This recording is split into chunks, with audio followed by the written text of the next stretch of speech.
낮잠 시간만 되면 전쟁이고 1시간을 재우다 결국 포기하고, 그렇다면 낮잠 수면의 방법부터 알려드릴게요.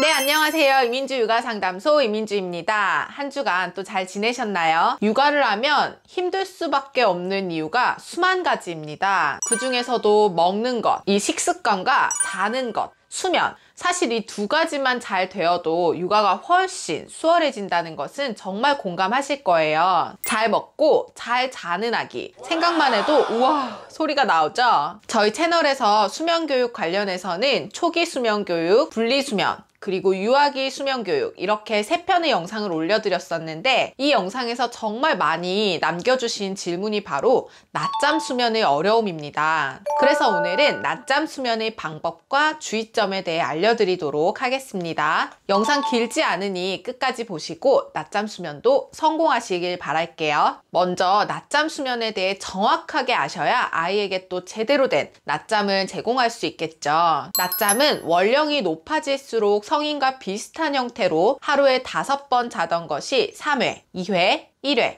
이렇게 줄어가고요. 아기가 태어나면서부터 짧은 낮잠을 여러 번 자는 것에서 1시간 이상씩 긴 낮잠으로 휴식을 취할 수 있게 됩니다. 아이의 원령에 따른 평균 수면 횟수나 시간이 있기는 하지만 아이 기질에 따라서 잠이 많은 아이도 있고 또 잠이 없는 아이도 있기 때문에 아이 개인에 맞게 충분히 질적인 수면을 할 수 있게 돕는 것이 맞습니다. 피곤하고 잘 때 되면 등을 대고 참 잘 자는 아이들, 수면 교육이 필요 없는 아이들도 있지만 수면이 힘든 아이일수록 아이를 위해서 수면 교육은 반드시 필요합니다. 수면은 대체로 낮 수면보다는 밤 수면이 좀 더 수월해요. 생체 리듬이나 환경적으로 밤 수면 적응이 더 편하기 때문에 우선 신생아기부터 4개월에서 6개월 정도까지는 먼저 밤 수면 교육을 잘 해주시고, 이제 4개월쯤 지나가면서 먹고 놀고 자고 이렇게 패턴이 잡히기 시작해요. 밤 수면이 어느 정도 안정화되어 간다 싶으면 그때 낮 수면 교육을 시도하시면 되는데, 밤 수면이 크게 어렵지 않은 아이들은 낮 수면 교육도 함께 진행하실 수 있습니다. 자, 그렇다면 낮잠 수면의 방법부터 알려드릴게요. 첫 번째,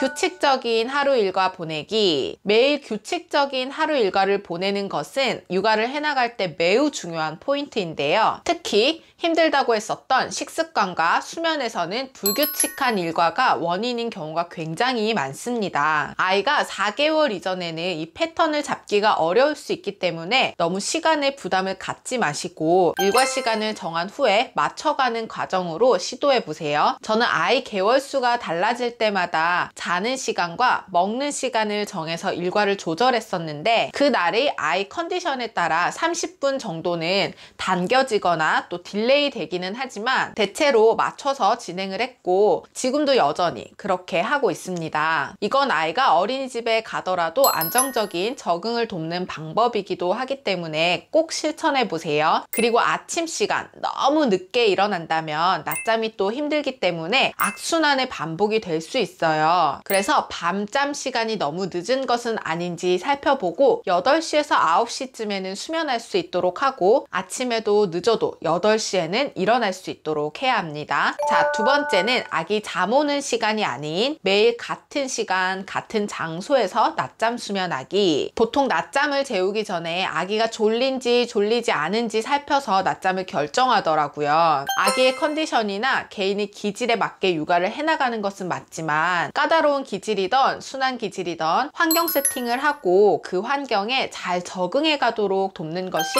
육아를 잘하는 것, 아이를 잘 키우는 것의 기본입니다. 아침에 일어나서 먹고 신나게 놀고 바깥놀이도 하고 점심 먹고 나면 이제 낮잠 자는 시간이구나 아이가 몸으로 느끼고 알도록 해주기 위해 매일 같은 시간 같은 장소에서 일상이 똑같이 반복되어야 합니다. 아이 또한 예상 가능한 일과이기 때문에 낮잠 재우기가 훨씬 수월해질 수 있어요. 그리고 3살에서 4살 정도 되면 이제 낮잠을 자지 않으려고 하는 경우도 많은데, 그렇다고 하더라도 같은 시간 같은 장소에서 휴식을 취할 수 있도록 해야 합니다. 자, 세 번째는 낮잠 수면 의식 루틴 만들기. 밤잠 교육을 할 때 제가 일정한 수면 의식을 만들어야 하고 어떤 수면 의식이 도움이 되는지도 추천을 드렸었죠. 낮잠도 마찬가지로 수면 의식이 필요해요. 그런데 따뜻한 물에 목욕하고 이런 과정까지는 어렵기 때문에 낮잠 자기 1시간 전에 든든하게 밥을 먹고 낮잠 자기 30분 전부터는 블록놀이나 책 보기, 그림 그리기 등 이런 정적인 활동들을 하면서 이렇게 올라가 있는 에너지를 차분하게 전환을 시켜주어야 해요. 그리고 낮잠 자기 10분 전에는 밤잠 때 듣는 같은 음악으로 조용한 음악을 켜서 아이가 스스로 낮잠 시간임을 인지하고 준비할 수 있도록 해야 합니다. 그리고 낮잠 자리에 들어가면 조명을 낮추고 읽어주는 책을 듣고 낮잠 자기 이런 식. 제가 간단하게 예시를 든 거지만 집집마다 사정에 맞게 낮잠 수면 의식을 매일 같은 순서로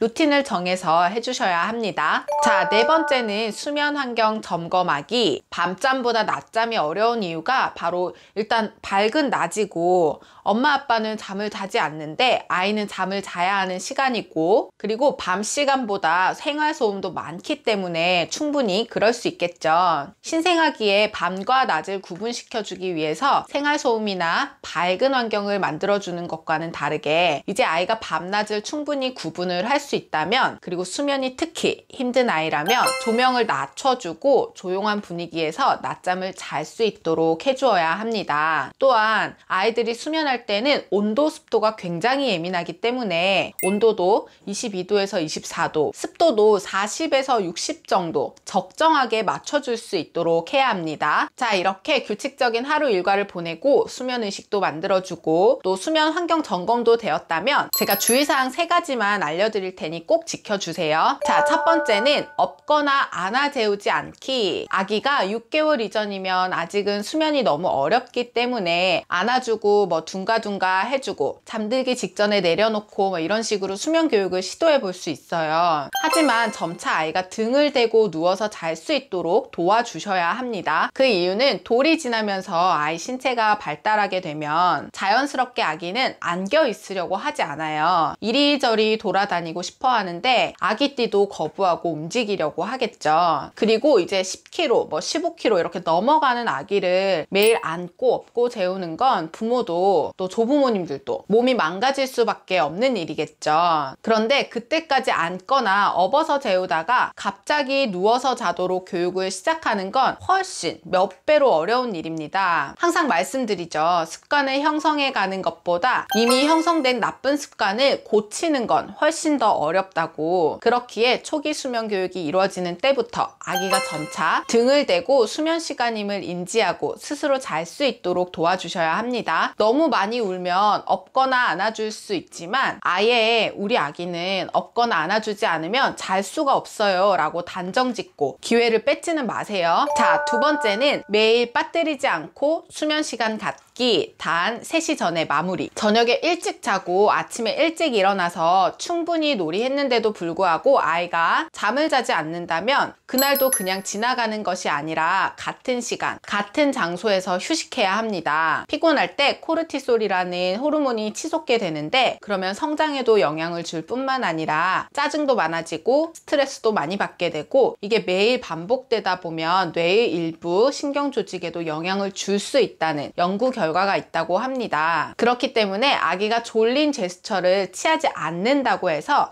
그날 수면을 건너뛰는 것이 아니라 매일 같은 시간 수면할 수 있도록 만약 1시간이 되어도 아기가 자지 않는다면 휴식 공간에서 그 정도의 휴식만으로도 좋기 때문에 매일매일 빠뜨리지 않고 수면 시간이나 휴식 시간을 갖는 것이 좋습니다. 단 저녁 수면 시간에 영향을 주지 않는 시간까지만 낮잠이 진행되어야 하고 아기가 너무 오래 자면 깨워주세요. 잠이 많거나 피곤한 날에 아기들이 뭐 2시간에서 3시간 이렇게까지 잘 수는 있지만 보통 낮잠을 한 번 자는 아이들 기준으로 3시가 넘도록 재우지는 않아야 합니다. 자, 세 번째는 일과 시간 동안 에너지 발산 충분히 하기. 아이가 원령이 높아질수록 수면 시간도 줄어들지만 또 에너지도 굉장히 충만해집니다. 특히 돌이 지나면서 이제 정말 지치지 않고 움직이는 모습을 볼 수 있을 거예요. 낮잠을 잘 자지 않는 아기라면 내 아이가 깨어있는 오전 시간 동안 에너지를 충분히 잘 발산하면서 놀고 있는지를 꼭 살펴주세요. 남은 에너지가 많으면 당연히 낮잠 자기는 어렵겠죠. 저희 아기도 굉장히 에너지가 많고 활발한 아기이고 또 잠도 없기 때문에 저는 오전 바깥놀이는 꼭 나가고 있어요. 그래야 많이 걷고 움직이고 활동하면서 에너지 발산하고 질적인 휴식을 취할 수 있답니다. 아기가 정말 피곤한 날은 힘들게 재우지 않아도 눈이 무겁고 쉽게 잠드는 모습을 볼 수 있죠.